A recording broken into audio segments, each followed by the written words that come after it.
Thank you for the invitation, and thank you for your patience, and thank you for your technical support, dear Oksana. When I started to reflect on this topic, I couldn't imagine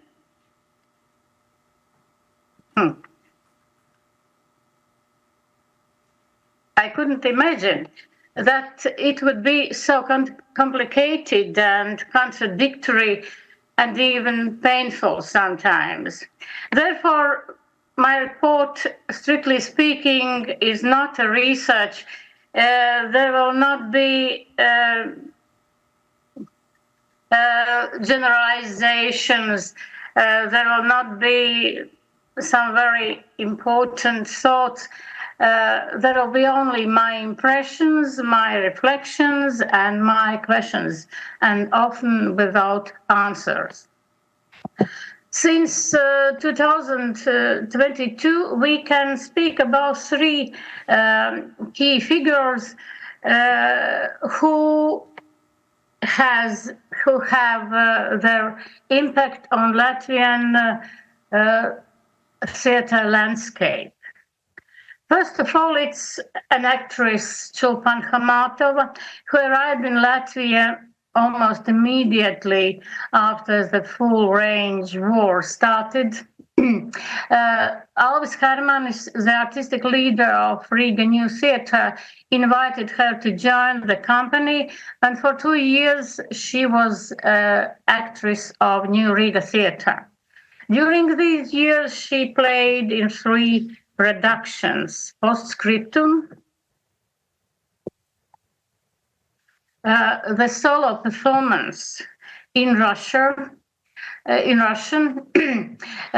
This performance was based on 2 sources.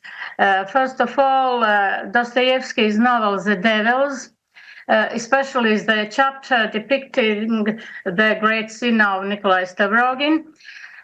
And the second source is the late journalist's Anna Politkovskaya's research about the Nordost tragedy. The year later, she played in a production of Country of the Deaf. And the third production was the set of Dream Interpreters. This year, a collective production, and with this performance, the company of New Riga Theatre returned to its rebuilt, renewed historical building. But besides these productions, she also took part in the public reading, very impressive public reading of Ivaškevičiaus play, The Totalitarian Novel, produced by company Katls and producer Yevgenia Shermenyova, I suppose well known for the Lithuanian theater professionals. And her current production, Notes of Madmen, directed by Dmitrijaus Krymovo, leads us to the second important key figure. It's Dmitrijaus Krymovo. Before the Notes of Madmen, I forgot to show you a slide. It's a public reading of Totalitarian Novel, and these are Notes of Madmen. Chulpan Khamatova is starring alongside with another exile artist, Maxim Sukhanov, who lives in Berlin. But before the Notes of Madmen, Dmitrijaus Krymovo staged Peter Pan, The Syndrome, in Latvian National Theatre. And the third figure is Yuri Butusov, who works in Michael Chekhov's Riga Russian Theatre and stages Gogol the Portrait, the play written by Esther Bol, or Asya Voloshina. Each of these productions I mentioned could be the object of the whole report, but I have only 15 minutes left, and therefore I will focus on 3 of them: Country of the Deaf, Peter Pan, The Syndrome, and Gogol the Portrait. because these productions shows different and for me very important aspects of what does it mean today to be the Russian artist in exile. This is portrait. Country of the Deaf is the second production Chulpan Khamatov performed in New Riga Theatre.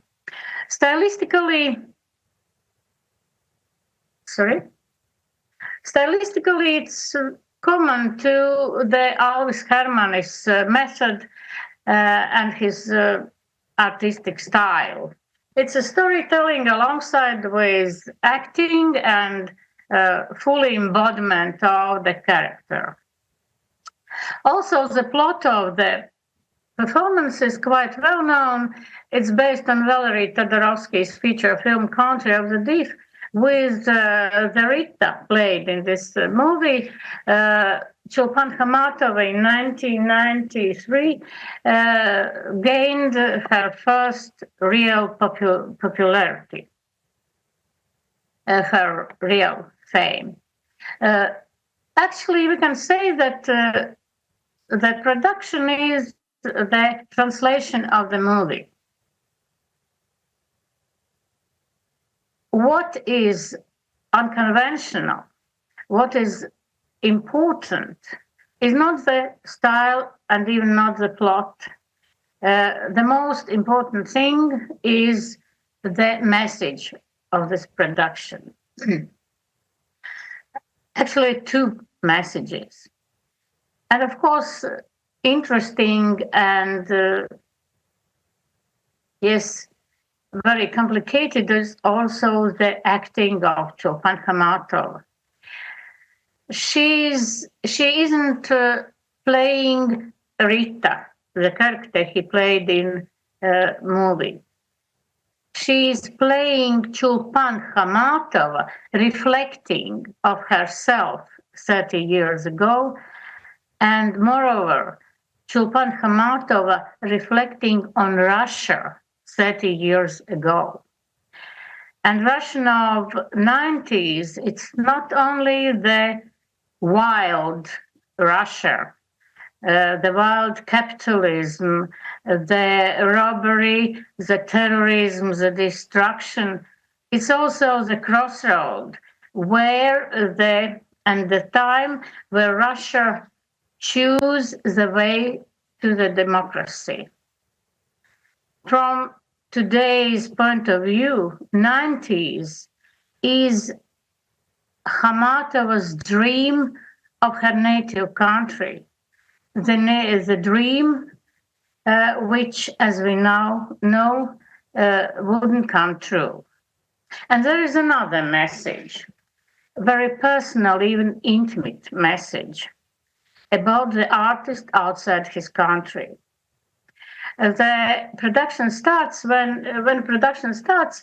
Khamatova enters the room, takes her seat, and then there is a long pause, 3 or even 5 minutes, and then she starts to speak, but without sound.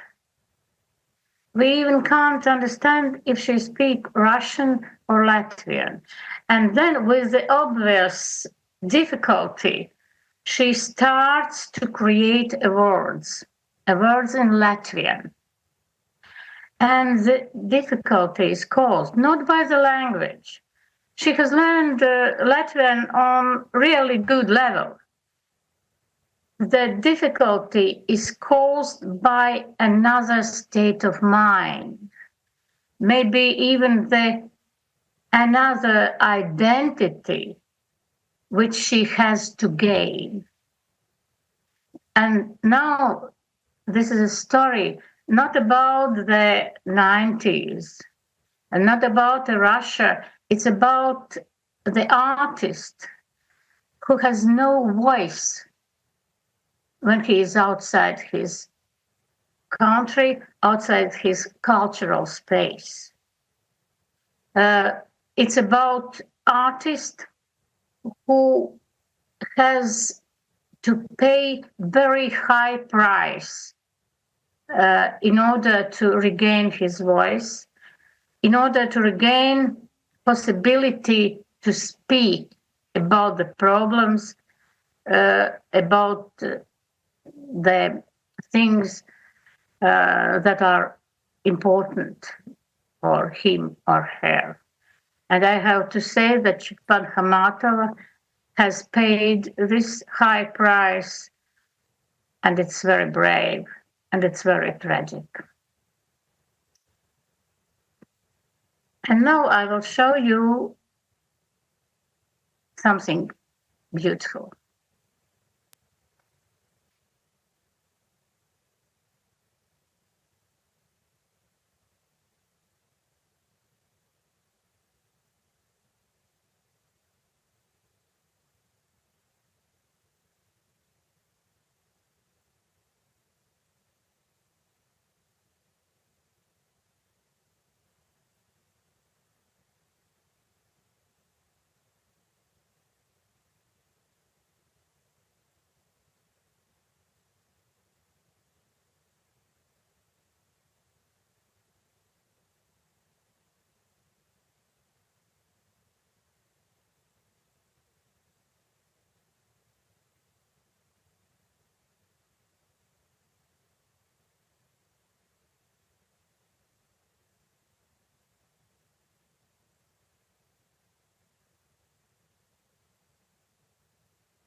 This production was highly anticipated by Latvian theater professionals, but there were a lot also of contradictory opinions even before the production and moreover after the production. Because Krymovo's name was well known for professionals, but it says nothing for the average theater goers, especially for average national theater goer. For them, he was only the Russian director who has fled from his country. And why are we going to see his production and what he can on what he had to show us? And the answer was obvious. She has to show us his strict, strong political position against Russia's politics, against war, against imperialism, and against totalitarianism. And Dmitry Krymovo didn't do it. Absolutely. He staged a performance about himself, about his tiredness, about his loneliness, about his even emptiness, without his native land, without his native culture, without his native values and symbols.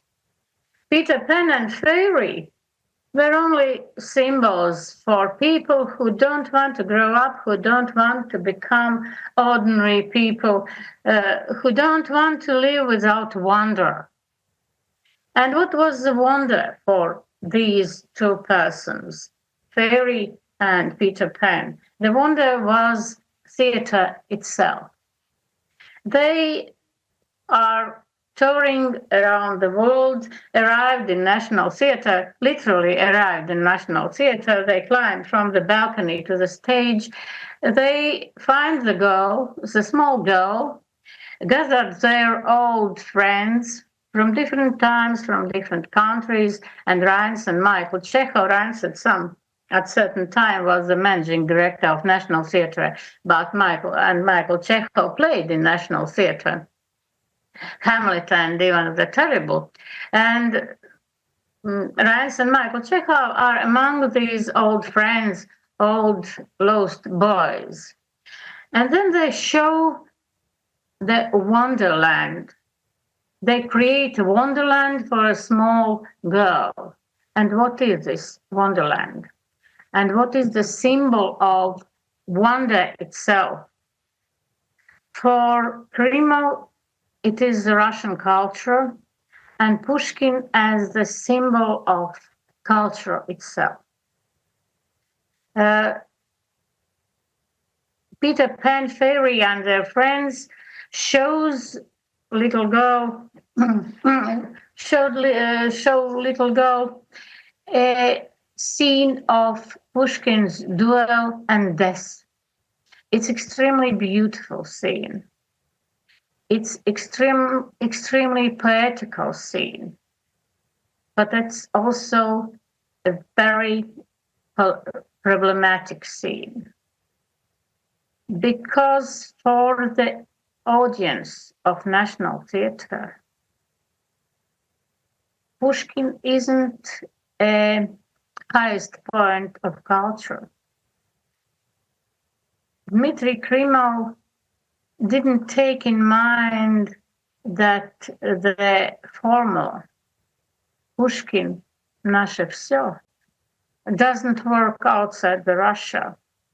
He didn't take in mind that he works in another country, another cultural space with another values and another ideals and symbols.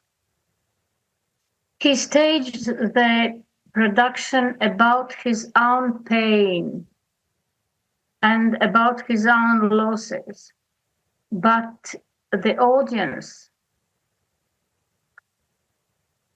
have to compare his pain and his losses with the pain and the losses of another country, another nation. And this pain is caused by the state who is operating on behalf of this Russian culture.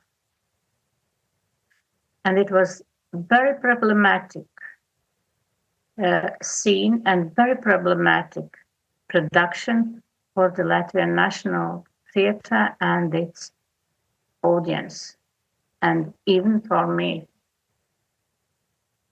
But nevertheless, Dmitry Krymovo was and is a great artist, but not for all times and places. And the last one is Yuri Butusov, who staged Esther Boll's play, Gogol the Portrait. This play actually is questioning from today's point of view the values depicted in Gogol's story, The Portrait. It's an old Faustian story about the artist who sells his soul in order to gain immediate mundane fame and wealth. But what does it mean to sell the soul to the devil today? Artist who sells his soul becomes the devil's puppet, as Gogol wrote. But today's devil's puppet have ballistic missiles and nuclear arsenal at their disposal, as stated Esther Boll. And that's because there are a lot of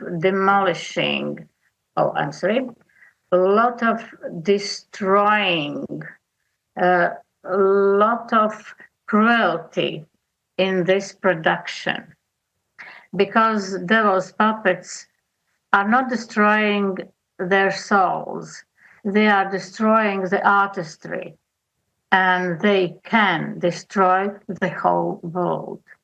But there's another very important message in this production about the art that maybe is the last area where the humanity is still alive the last area where the last bridges between nations are not burned. Before the production, before the rehearsals, Yuri Butuso made some kind of casting, choosing the actors who can understand him the best, who can understand his language of metaphors, his state of mind. And therefore, the main leading characters are played by artists from Russia, Shamil Khamatov, the brother of Chopin Khamatov, and the Ukrainian artist Volodymyr Goroslavets. They are not only the protagonist and antagonist, they are also partners. And there is a very important final scene of this production. The main character, Chartkov, played by Shamil Khamatov, is fed by the teacher, played by Volodymyr Goroslavets. Teacher feeds the Chartkov, suffering the agony of losing, of absence of soul, with the Ukrainian borscht. And this very human, very sincere, and also very poetic scene, for me is an important and good message that the art is the last area for humanity, and I suppose it gives us also the hope. Thank you for your attention.